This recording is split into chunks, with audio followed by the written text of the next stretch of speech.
Ito ang ating menu for today. Chicken. Yan. I-air fryer lang natin sila kasi wala tayong oven. At meron tayo ditong butter na meron siyang mga herbs. Ipapasok natin yan dito sa loob. Ayan.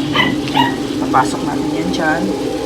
Tapos ito, lemon, onion, garlic, at saka meron tayong dill, rosemary, mga fresh herbs. Tapos wala akong fresh herb ng thyme, kaya ito na lang. Yan, ilalagay natin naman yan dito sa loob. Meron din pala tayong papasok na ito, celery, para mawala yung mga amoy-amoy dyan. So, ayan, gawin na natin. Ayan na siya, ready na para i-air fryer. Lutuin natin ng maaga dahil dalawa sila. Ayan. Nandyan na din yung mga ginawa ko kanina, yung butter na may herbs. Ayan. Butter yan ha, hindi margarine. Mas masarap kasi pag butter talaga.